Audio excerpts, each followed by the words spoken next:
Umar bin Khattab berkata, qala sami'tu Rasulullah sallallahu alaihi wasallam, saya mendengarkan Rasul sallallahu alaihi wasallam berkata, ini hadisnya kita hafal semua. Innamal a'malu binniyat. Cuma kita hafalnya mungkin sampai situ doang kali. Padahal hadisnya panjang. Innamal a'malu binniyat, setiap perbuatan, setiap segala sesuatu itu tergantung daripada niatnya. Wa innama likulli imri'in, dan setiap likulli imri'in, manusia laki-laki maupun perempuan, manawa, tergantung dari apa yang dia niatkan, dia akan mendapatkan apa yang sudah dia niatkan.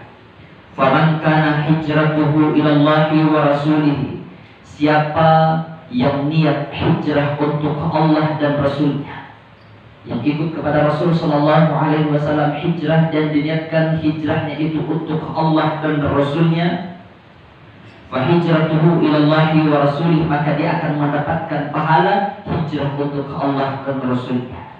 Wa man kana hijratuhu lidunya yusibuha, dan siapa yang hijrahnya itu mencari dunia dan kemewahan-kemewahan dunia.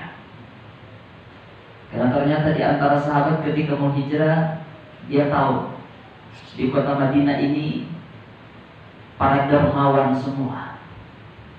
Tapi ini hanya sebagian kecil. Kalau kita pelajari kisah bagaimana Abdurrahman bin Auf ketika ditawarkan separuh harta, ketika ditawarkan istri, ditolak semuanya. Apa kata Abdurrahman bin Auf?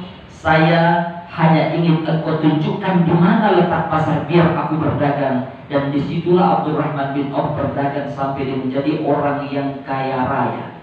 Bahkan kalau di zaman sekarang mungkin ada orang yang menggambarkan memberikan fasilitas tempat para pedagang di pasar. Sekarang itu mungkin bikin ruko-ruko. Kalau kita disewain tuh, Abdurrahman bin Auf, ruko-ruko itu dibikin gratis sama dia. Tapi tetap Allah berikan kekayaan yang sangat luar biasa. Awil mar'ati yunkihuha, dan hijrahnya karena wanita cantik yang ingin dia nikahi.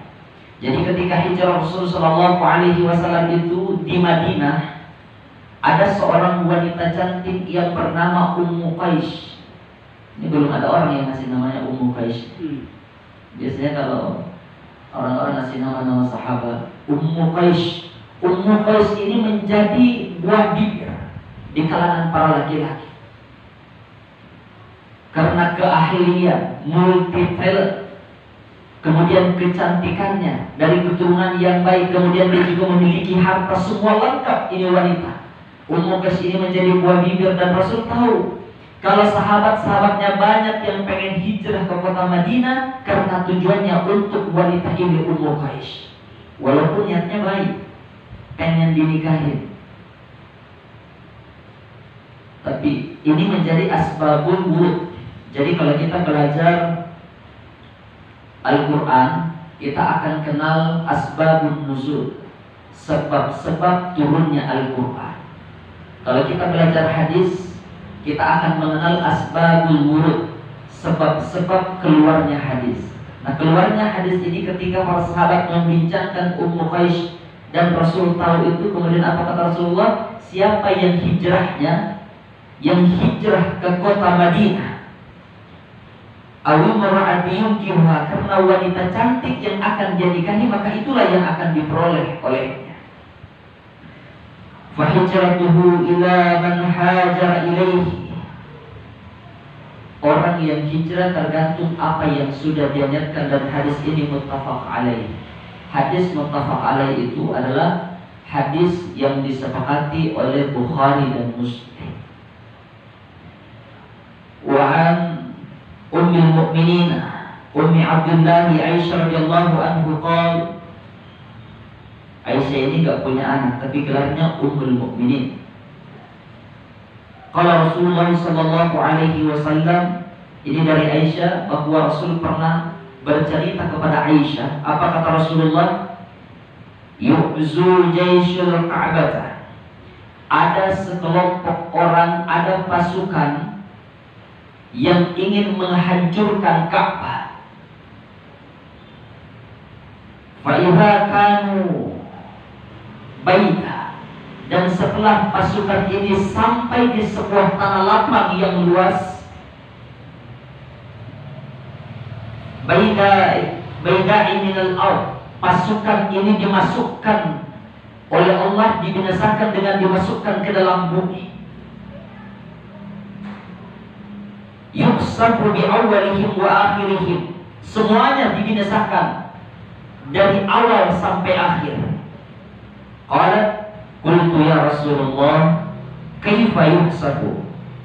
Aisyah bertanya, kaifa yuksafu, bagaimana membinasakannya ya Rasulullah, wahai suamiku? Bi awwalihim wa akhirihim, dari awal sampai akhir semuanya dibinasakan.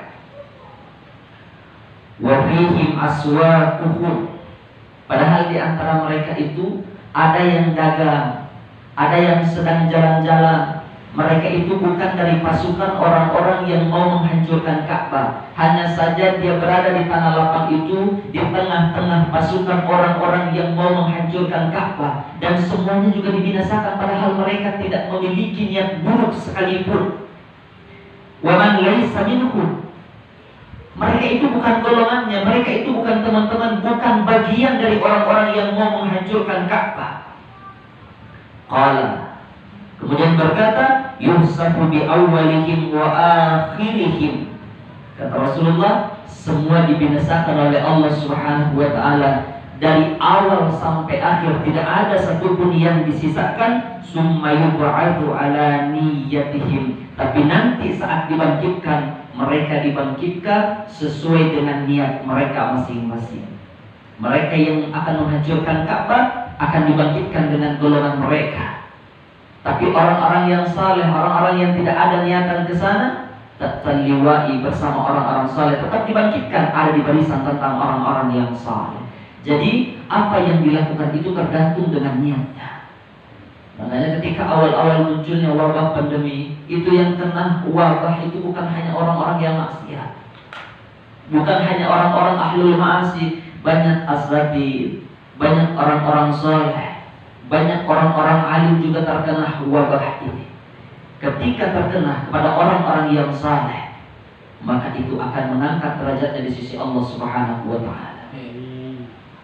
Tapi orang-orang yang ahlul ma'asi ini azab dari Allah Subhanahu wa taala, jadi tergantung. Bahkan dulu itu di dalam kitab Sahihud Dunia, Rasul pernah bercerita sama Aisyah, wahai Aisyah, dulu di zaman dulu jauh sebelum aku lahir, kata Rasulullah, itu ada satu kampung yang a'malukum ka'amalukum anbiya, yang di kampung itu ada 18.000 orang alim. Yang ka'amalukum anbiya, amal mereka itu seperti amalan para nabi, disamaratakan dengan amalan para nabi, tapi mereka tetap dibinasakan, dihancurkan oleh Allah Subhanahu wa taala. Kenapa? Mereka berada di sekitaran orang-orang yang ahlul ma'asi, yang suka maksiat. Tapi lagi-lagi dibinasakannya itu kepada orang-orang yang bermaksiat tidak membuat dia hina di hadapan Allah Subhanahu wa taala. Tetap dia menjadi orang yang adil. Riyadhus Shalihin ini adalah hadis-hadis sahih yang ada di dalamnya.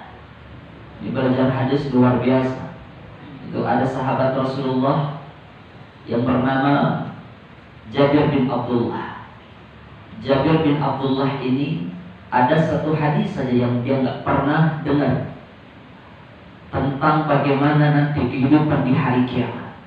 Karena dia nggak pernah dengar, dia nggak mau ketinggalan, dia pengen tahu tentang hadis ini. Maka dia mencari orang yang langsung mendengarkan dari lisan Rasulullah yang bernama Abdullah bin Unais. Yang dilakukan oleh Jabir bin Abdullah, dijual hartanya, dia beli kendaraan, berjalan 1 bulan hanya untuk mempelajari satu hadis. Begitu luar biasanya ilmu. Itu hanya satu hadis saja. Dan dia pengen mendengarkan